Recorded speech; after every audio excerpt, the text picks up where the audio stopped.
And now, welcome back to the Sports Business Take Podcast, your home for sports industry news with a little personality. I am Paul Hine. He is Zach Creekmore. How you doing today, Zach? I'm doing good, Paul. How are you, brother? I'm great, man. I got up at 6:30 today for the first time in a long time because I'm trying to prepare for my 8 o'clock classes this upcoming semester. Really not looking forward to it.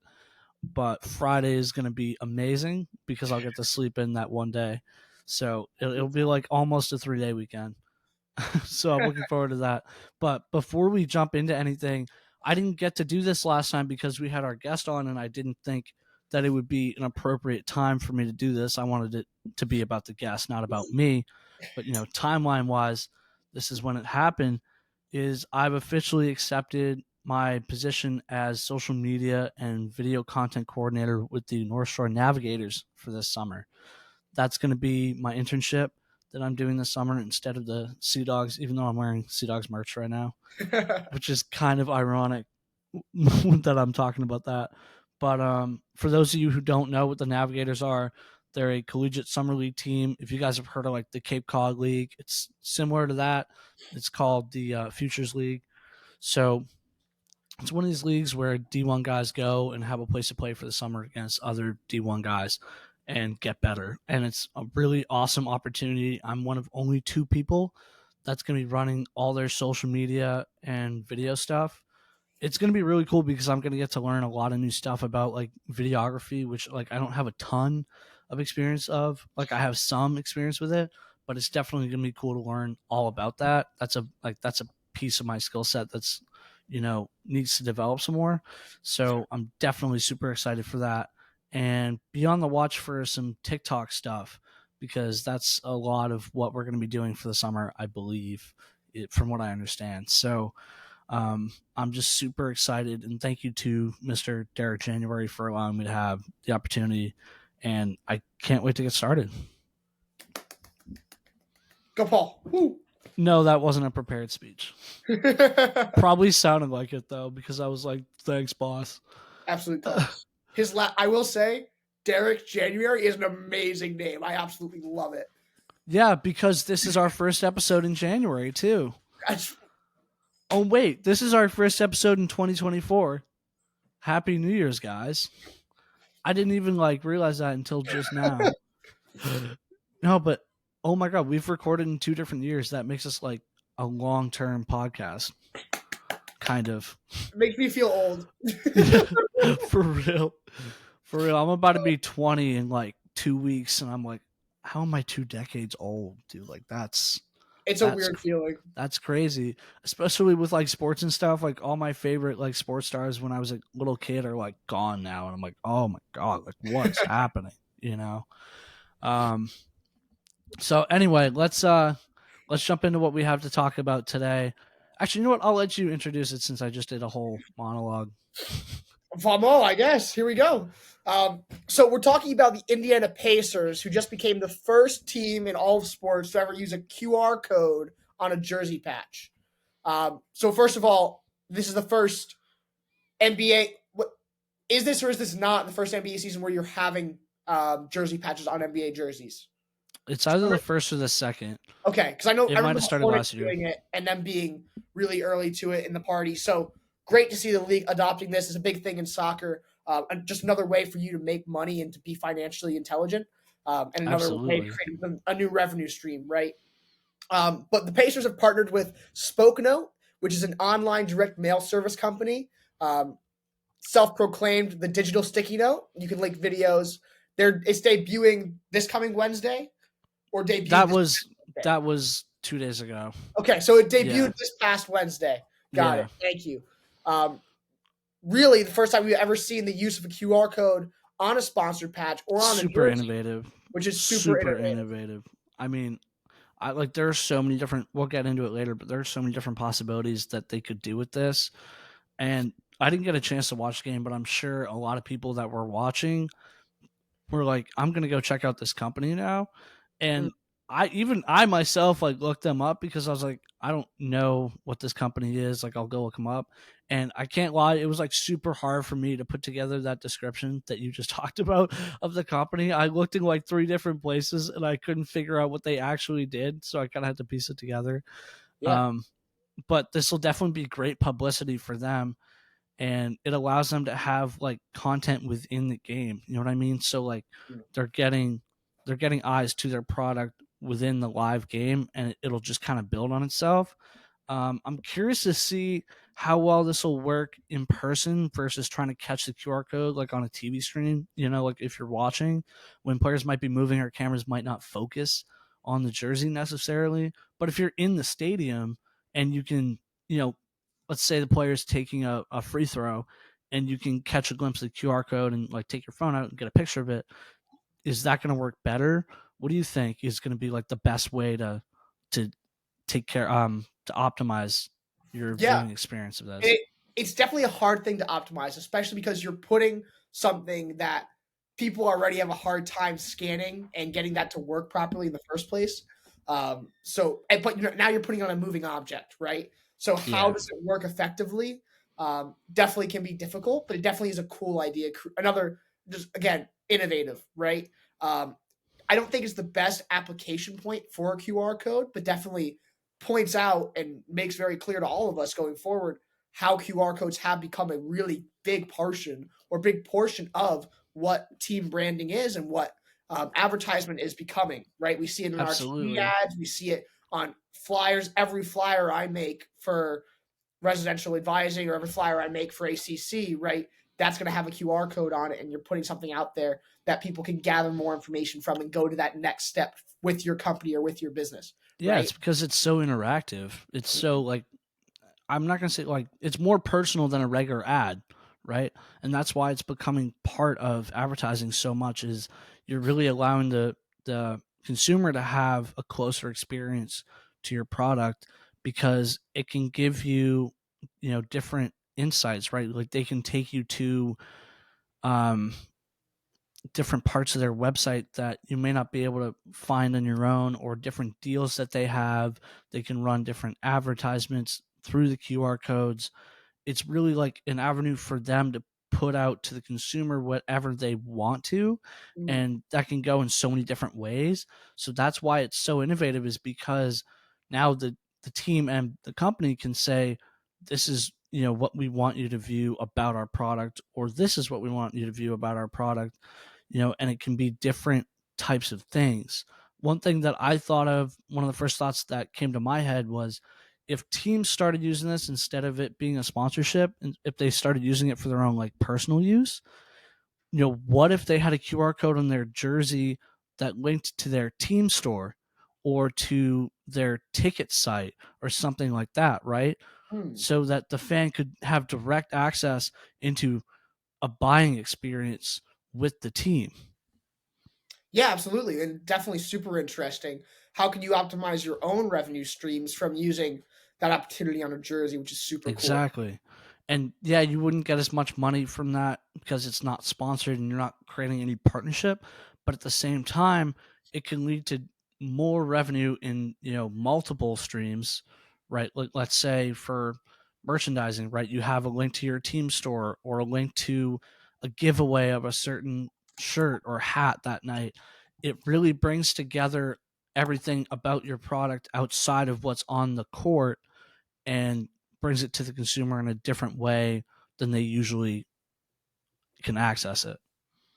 Yeah, and absolutely. And super, super interesting to see teams and companies take this in different avenues.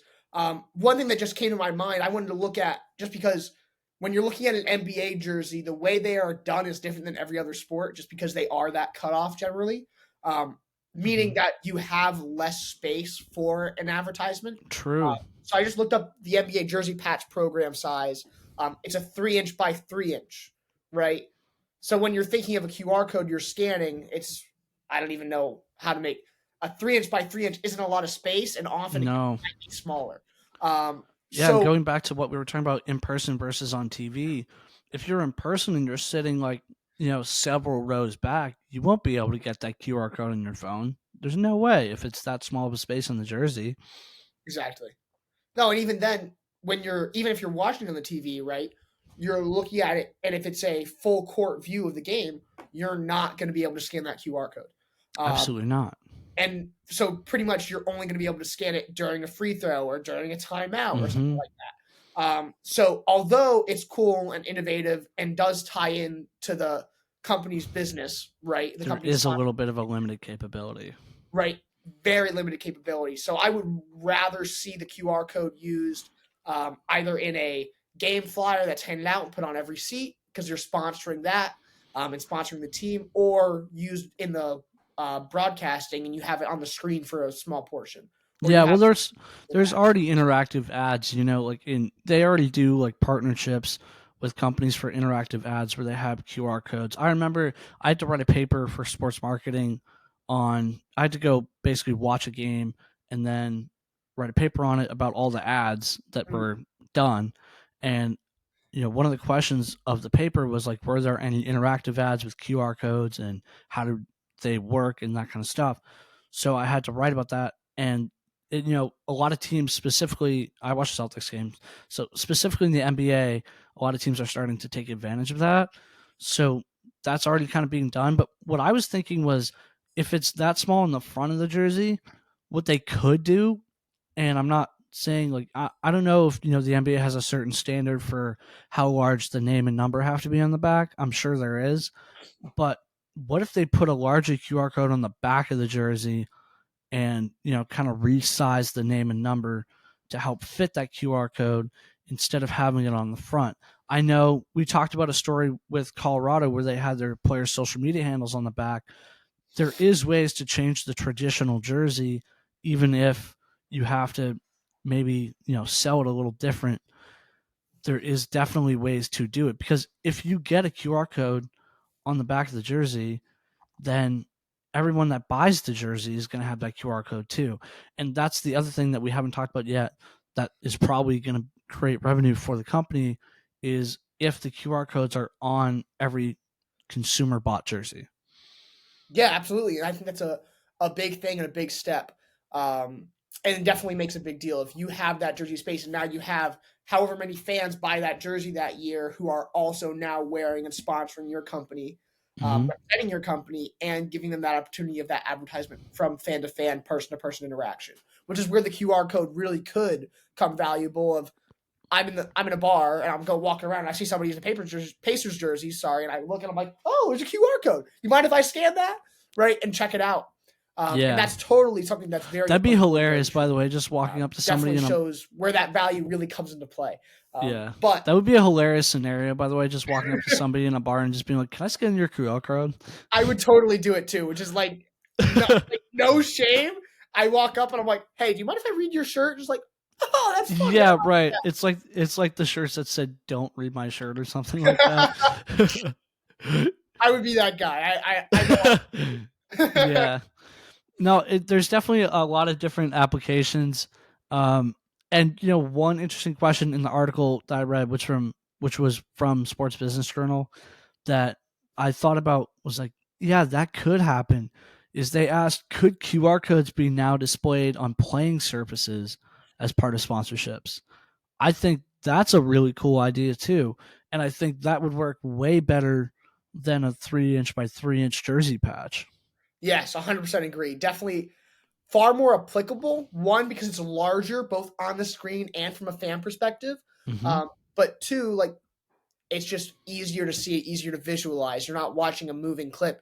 It's something that's static. And although the camera's moving, it's something that's going to constantly be in the view of a fan. Which is definitely helpful to that point. I will say, though, I think it's hard for basketball specifically to have those because of the way the court is shaped. You don't want to have the QR code covering any parts of the court where somebody's going to be shooting, specifically in the paint or around the 3-point line, because then it makes not only fans harder to see, but it makes the refs their jobs. It makes it that harder to be able to judge, where fouls are, if somebody's foot is on the 3-point line, that kind of thing. So they would have to target it really in the middle of the court, kind of where the wood is.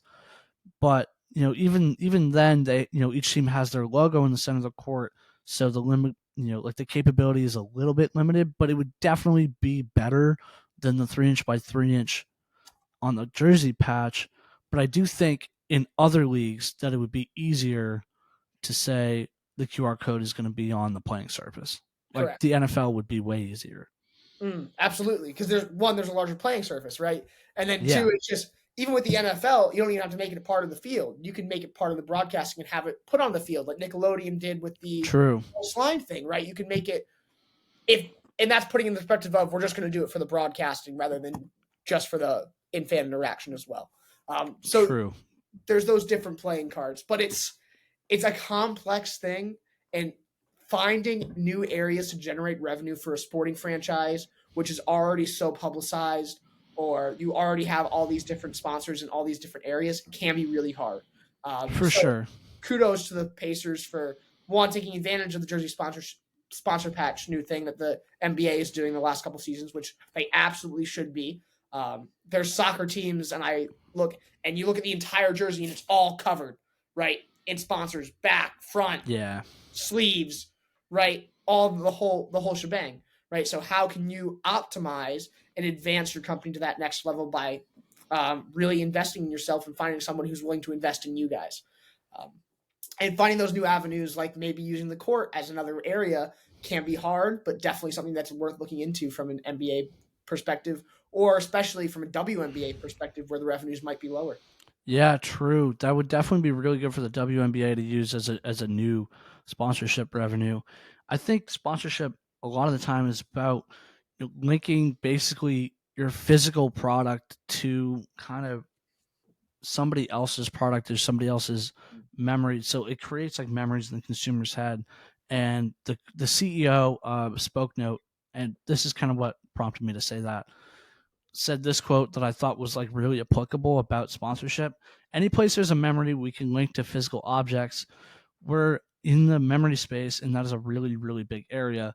So I think having a QR code to link to a company drills into the mind of the consumer more about their product than just a regular ad would, because it's so different, so innovative.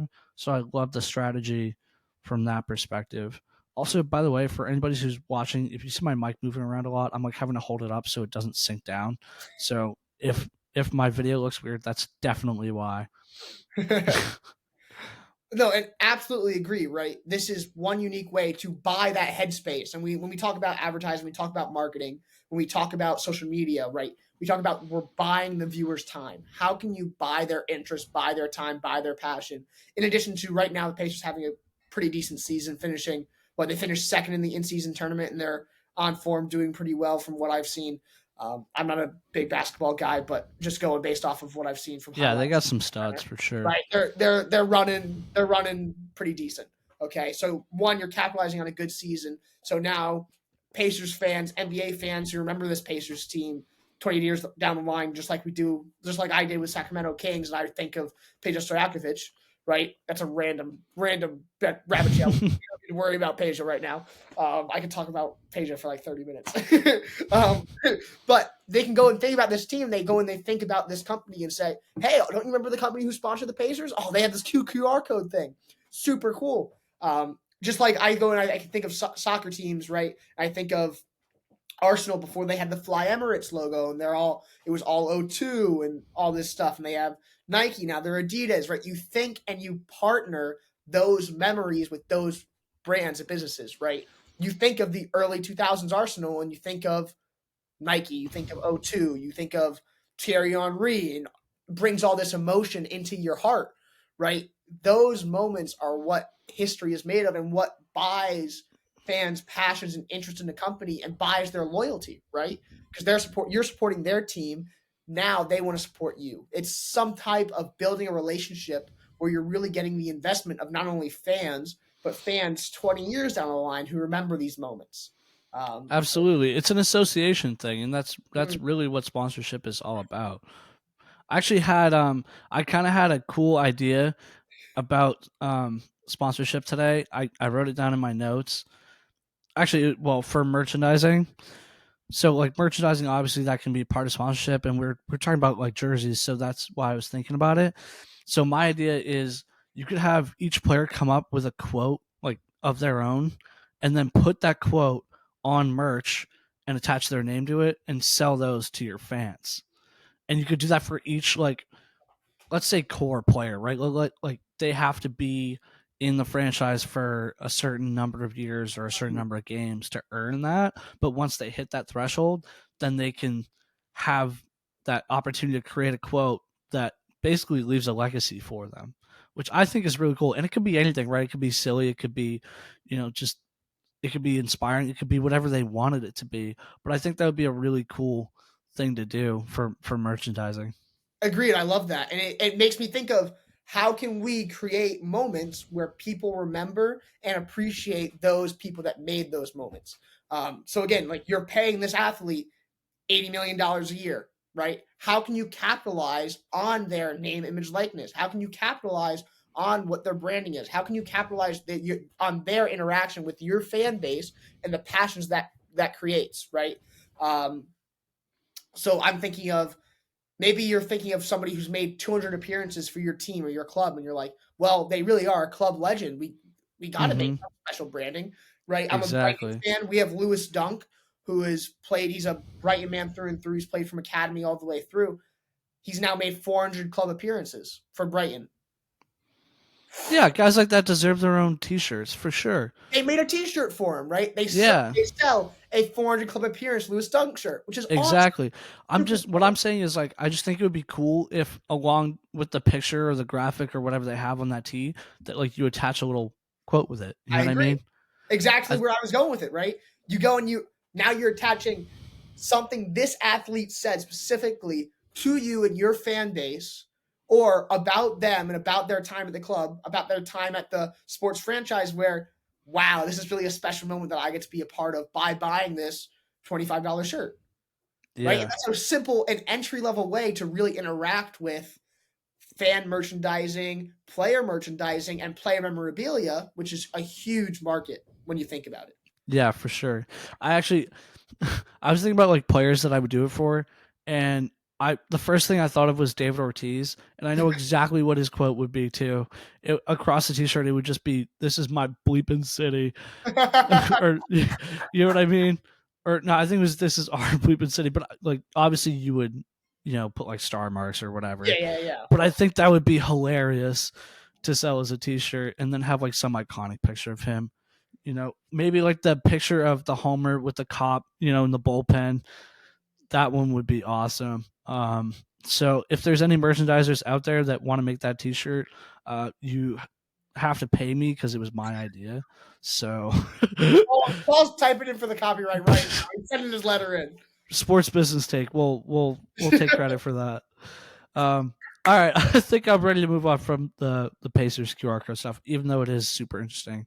Yeah. Um, Speaking of interesting stuff, the college football national championship is in 3 days, and I'm so excited personally to watch this. I love college football so much. I think because maybe we can relate to it a little more as like college students. It's like, wow, these are guys our age. They're incredible. Like the talent is insane, and so that's why I've really gotten into it specifically from the start of high school because I'm like, oh, these guys are like close to my age. So I think that's a really cool part of it, at least personally. But obviously, a lot of other people, there's a lot of passion around college football because the Rose Bowl, which happened, I believe, this past Monday between Michigan and Alabama, drew 27.2 million viewers. That's a lot for a college football game. Usually, NFL games are around the only ones that draw that much. And the highest, that was the average, the highest peak viewership was 32.8 million. And that's the highest in a semifinal. So the Rose Bowl obviously being a semifinal, which by the way, I think that should be the stadium for the championship because that's the coolest stadium in college football, in my opinion.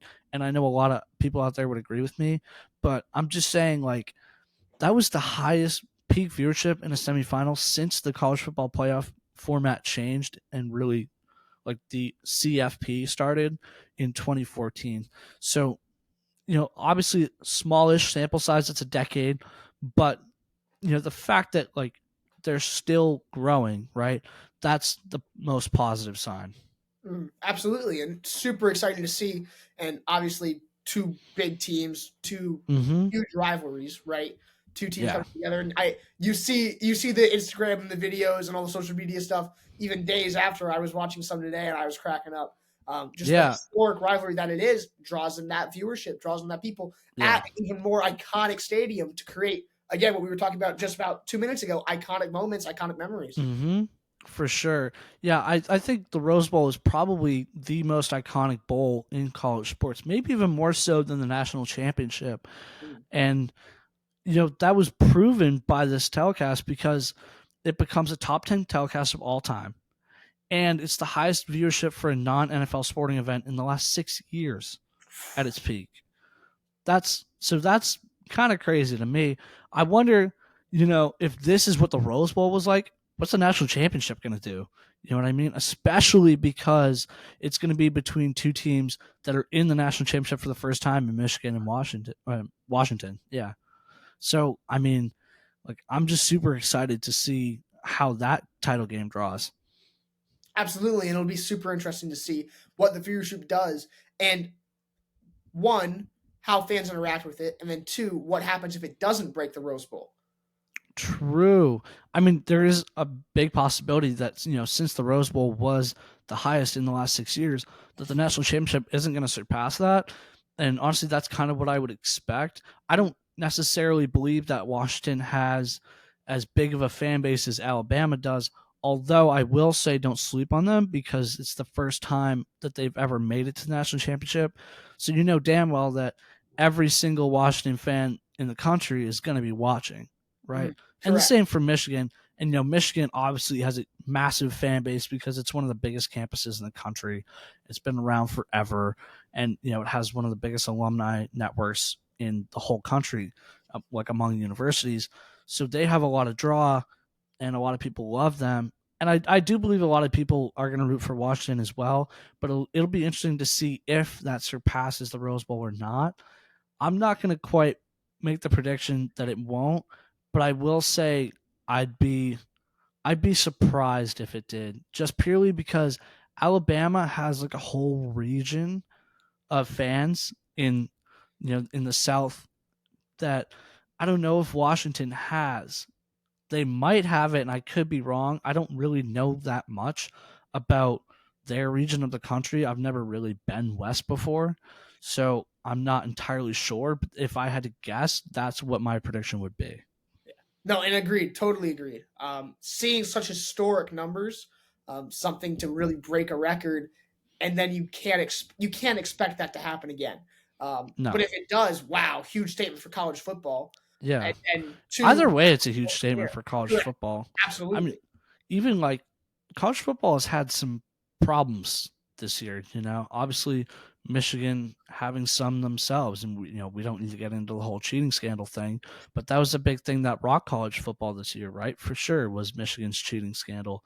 Actually, I thought it was interesting. Just side note that their quarterback JJ McCarthy came out on a podcast and said the other day that he thinks like 80% of teams in college football are like stealing signs in some way, which I mean that doesn't surprise me, but it's just like not a lot get caught if it's that often. You know what I mean? So they must be really damn good at stealing signs. But obviously college football has its problems right now with the transfer portal and the division realignment, and no one really knows what it's going to look like next year with the Pac-12 being gone and a lot of teams joining the Big Ten from outside of their region, and even the ACC to some degree. Some teams trying to leave the ACC and go to the SEC or the Big Ten. So there are definitely some problems with the structure of their product right now. But the fact that their viewership is the highest it's ever been tells you that really there's nothing to be worried about, and people are still going to keep watching it no matter who transfers where or what school is in what conference. If anything, that'll just draw more eyes, I think. Oh, absolutely agreed. Especially with them going to specific, like teams are realigning in a way where they're going to specific big conferences like the Big Ten, like the SEC, and they're seeking more money in that way. The Yeah. viewership is only going to rise the more teams that join the Big Ten, the larger and the better the competition becomes, right? Or the same with the SEC or same with other conferences. It's scary to see these other conferences that have been strong stables and been strong stables in the past, like the Pac-12, kind of die out. Yeah. But at the same time, you see that movement, and how can we see viewership and revenues change? In addition, how does that affect the power balance of college football is going to be super interesting. But that's all stuff that we're going to see for years to come. Nothing that we can predict now. No, absolutely, and we've talked about that a little bit. So I don't think we need to go over the whole conference realignment thing. No, If you know college football, you know that it's happening. So that's that's the basic thing. So I want to do our new segment because it's kind of relates to it does relate to Michigan Washington, but it doesn't. So our new segment is called the useless stat of the day, and basically it's going to be something that kind of relates to what we're talking about, but not really. So I was looking into I read an article about the financials of Michigan and Washington, like their two football programs. So Michigan made about 40 million more in revenue from their football team this year than Washington. 91 million for Washington and 131 million for Michigan. So I mean it's useless in terms of it doesn't relate to the viewership, but I think it's useful in the fact that these schools obviously have differing levels of resources, but still manage to get to the same place. You know what I mean? And thinking about it that way, again, what we had just said, that's kind of a sense of a statement of, as a smaller school or school with less revenue, right, you still can be that program that makes it to that championship, that makes that big impact, makes that big difference. And both of them are going to get a huge bump from being in the title game, for sure. Absolutely. From making playoffs in the first place, you're probably making another 15, 20 million. Easy. Yeah, something. I mean, we don't have the exact numbers on that, but I'm guessing from the ticket prices at the championship that some of that money's got to be distributed back to the two schools. I don't know exactly how it works, but I know that I read that the ticket prices right around the 50-yard line were about $3,500, and the most expensive seats were in the lower level section, and the most expensive one in particular was section 106 row A, and that was at about $12,500 a seat. For one ticket, you're paying over $12,000. I mean, that's my college semester for the year. Yeah, no, seriously, that's for celebrities, but it just goes to show you how much money the national championship really brings in, and that's just from ticket revenue. Never mind merchandise, TV revenue, ad sponsors, whatever you want to talk about. This is a huge event that goes on, and we don't need to be the ones to say this is a huge event to go on. Everybody knows that, but I think it's kind of cool to look at it from how much of a huge event perspective it is. No, absolutely. The financials are just simply wowing. What can you do to match the amount of money that college football makes? And it's amazing, especially for a sport that's supposed to be amateurs, right? I mean, I know people have beat that dead horse for multiple decades, but this college sports really aren't amateur sports. It's pro sports now. It really is. NIL has done what it's done. It's basically made it not so much that the players are being paid to play, but it's certainly gotten them at least halfway there, in my opinion, if not a little bit more. So it'll definitely be interesting to see how the financials of college football are impacted by having NIL long term. Absolutely. These are continuing developing stories that we really have to wait and see. Super excited to see how it develops. Which is great for us because we can talk about it several times. Absolutely. I was scrolling and I saw a post earlier, Arch Manning, who was the backup QB for his school. Is he at Tennessee or is he at Texas? Thank you. He made $3.2 million from NIL this year. And he didn't even play. He was a backup. Yeah, I know. Yeah, it's crazy, especially if you're a former pro athlete's kid. Let's be honest, he wouldn't have had the $3.2 million if he hadn't had the Manning name. Correct. But he did. So that sets some kids up to be at a huge advantage over other kids, and it'll be really interesting to see how the balance of NIL money goes, especially in the recruiting system. How there's 5-star recruits, 4-star recruits, all that kind of stuff. What balance gets distributed to 5-star recruits versus 3-star recruits, and how that all works out. So that'll be interesting to see. I'm sure schools have already kind of figured that out, but long term it'll be interesting to see how it develops and how it grows. We totally just went off on a tangent that has nothing to do with the Rose Bowl. So I think there's no more to say about the Rose Bowl. So let's go to our sports quote of the week. So mine is a little bit off the cuff of sports. It's not really sports related at all, but I will take it back to sports after I'm done. So discipline is choosing between what you want now and what you want most. Abraham Lincoln said that. And the reason I'm taking it back to sports, I saw it in a motivational video while I was working out the other day. So like kind of related, but how I'm going to relate it to sports is you have to be disciplined in basically choosing as a college kid, right? Choosing, I'm going to go learn these new skills, let's say over the summer or in my free time, versus I'm going to go hang out with my friends tonight and just do whatever. And, even like a lot of times you'll just end up watching a movie or sitting around on your phones or something if you're hanging out with your friends, where you could be, I don't know, learning a new language that'll help you in your career. I just started learning Spanish yesterday, so that popped into my head. But like doing that or learning a new skill like some Adobe Suite skill, or getting good with Google Sheets or whatever it is that you can use in your career, you have so much time to do that, so much opportunity to do that, but you have to be disciplined to take advantage of it. And absolutely, it takes that discipline, desire, that passion, that willingness to go and say, hey, I could be at a party Friday night from 8 to 2, or I could be in my room sitting on my butt looking, and everyone's going to think I'm a bum, but I'm sitting there and I'm grinding out some work in sports, or I'm reading these articles, or I'm looking and trying to learn, or I'm reading a book, trying to learn something from someone who has something to say, has something to share, right? You're going doing your passion because you're desirable for success. You crave it, right? It has to be a craving. It has to be something you want more than anything. And it takes that passion, that willingness, that discipline to really sacrifice to be willing to take that. Yeah, I mean that's what it. Swim. Sorry, go ahead. Swimming is not an enjoyable sport for me, right? I love.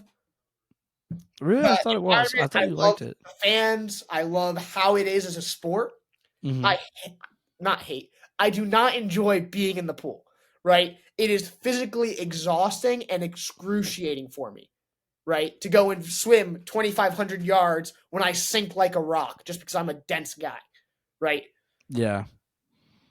Now, I'm sitting there and I'm like, well, my goal is really just to finish the set, just to swim through, just to push through, to have that discipline to go and finish it, to push through my heart is beating out of my chest and I want to. Yeah, you're challenging yourself in a new way.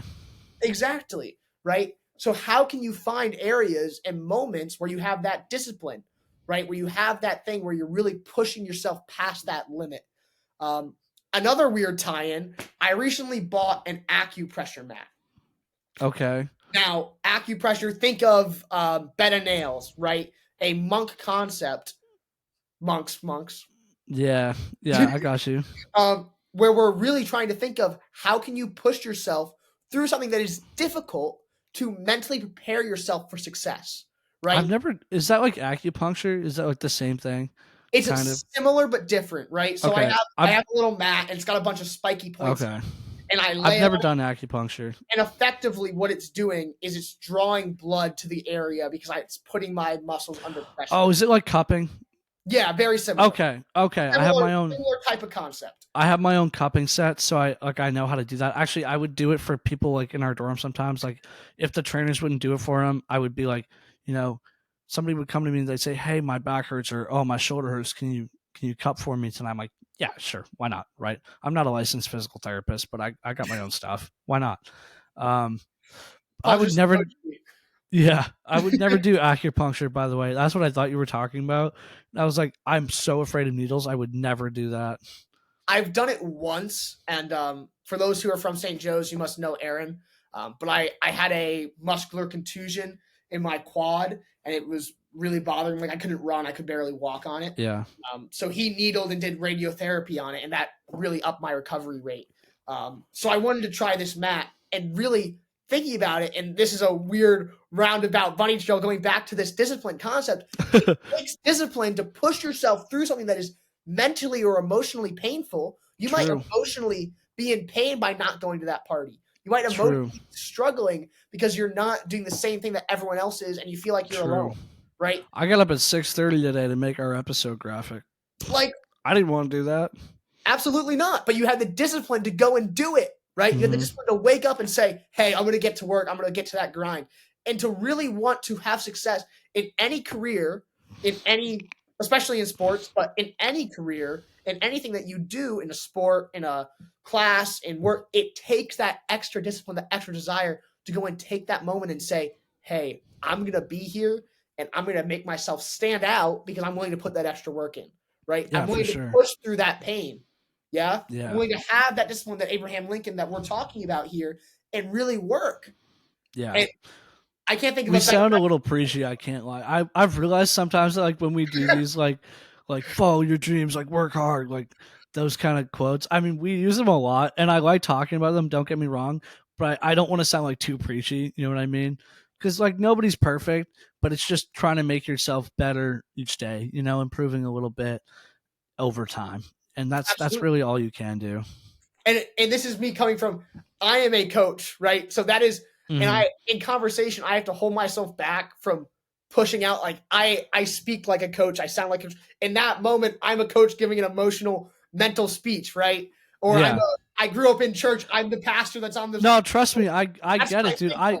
I love doing it too. It's just, you know, I don't want to sound like preachy to everybody else. You know what I mean? Like, absolutely not. Obviously not trying to act like we're like perfect or like model citizens or whatever, you know. Well, I have scrolled on Instagram probably for like 6 hours this week. I guarantee it. I guarantee it. The swimming. There you go.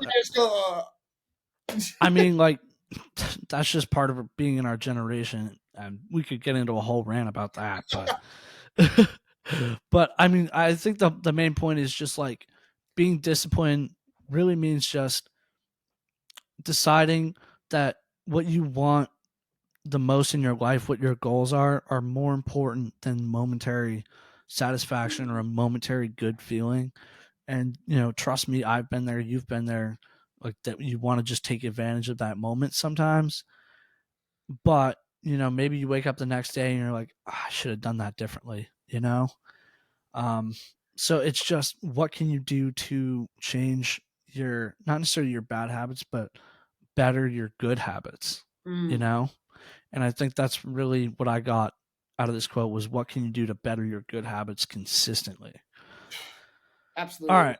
So instead of being serious, let's talk about your sports quote of the week, because I love yours way more than mine.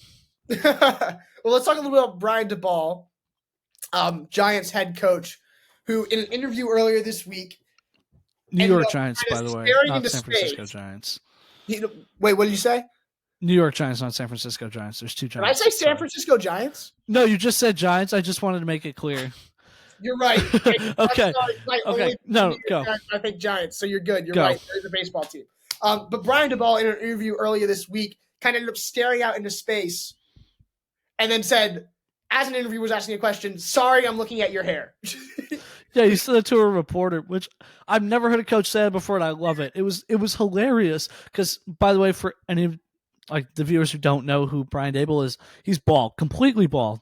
So it's like super ironic. You know, he's looking at this guy's hair. He's like, oh man, I'm jealous. and the reporter asked him too. He's like, what, are you jealous? And he was like, I mean, kind of, like, take out your iPhone and look at it yourself. That's literally what he said in the interview, which was so hilarious to me.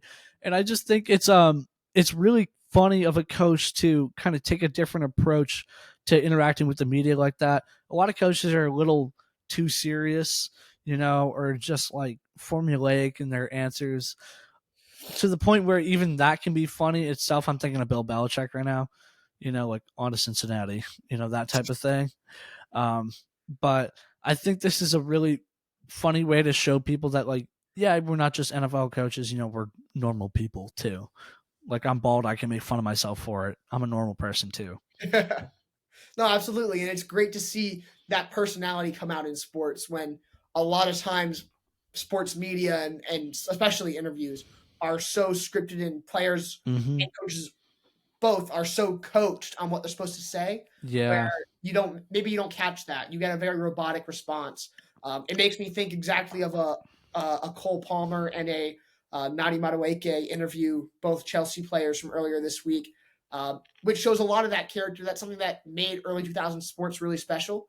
And makes those moments where there's just like you see the pure joy of them enjoying themselves or Yeah. enjoying a conversation. And that can be As really an interviewer, you have to ask a lighter question sometimes too. You know what I mean? That's something that I think having done this podcast has helped teach me is when we first started our interviews, like I know the first at least two, I was super robotic. And I was like, there's like when I listened back to it, I was like, man, like I gotta get better at interviewing because like I listened to a bunch of podcasters do it before and they were way smoother than I was. But I feel like we're starting to slowly get the hang of it. I feel like our last two have been better on our part than the first two. I'm not the first two guests were great. That's not what I'm saying at all. I'm just saying like I feel like the more we do interviews, the better we get at them. And that really goes for everything. But definitely being able to kind of lighten the mood sometimes, especially in a sports world, if it's a team that's struggling or, it's a concept that's really hard to grasp, that can be crucial to making the figure seem like more of a normal person, Mm. like the subject of the interview. So just like personally, that's something that like, we've had to kind of learn how to do. Yeah, absolutely. And how can you take the personality and make a connection with somebody Hmm. in a short 30-minute portion and really go and say take that personality and help them to show who they are to that audience. Yeah, for Create that sure. unique, authentic moment, which is really what you're trying Yeah. to do in any social media, any media Yeah. advertisement, in any interaction. How can you create authenticity? Yeah. I mean, we'll definitely get better at it. I mean, I think we already are. I mean, before we like started doing this, I'd never done an interview like that before. Like I'd been on one job interview, but I'd never like interviewed somebody. You know what I Mm. mean? So I think that's a cool skill that I learned from doing this. But the whole point of why we're talking about the quote is, I think it's a great way to act differently in a media setting. You know what I mean? It's funny, it makes it light, and everybody goes home feeling good at the end of the day after. Absolutely. Absolutely. No, it leaves everybody happy. Not only that, but it also becomes a conversation piece for something like this, where you're sitting there and you're just Yeah, like, yeah, that was cool. yeah, right. That's your You know smile. what? I bet it's on the New York sports radio, like all over New York sports radio, for the next few days. Or well, I guess it's Friday now. That would have happened last Sunday, but you know, Absolutely. at least I think it would have happened last Sunday, unless they played last night. I didn't get to watch Thursday night football last night, so it's whatever. But all right, I think that's a good light note to end the podcast on. So thank you guys so much for listening. We definitely appreciate your support. Tell your friends about us because we definitely could use it. We'll be updating our website in the next week or so.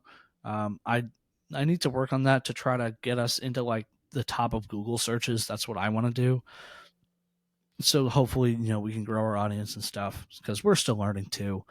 So thank you guys for supporting us through our journey, and go follow our socials. I think we're starting to put out more good stuff than we used to. Personally, one of the TikToks I posted in the last 24 hours is one of my favorite TikToks we posted, but you'll have to go find that out for yourselves. So go check us out, and have a good week, guys. Thank you for supporting us.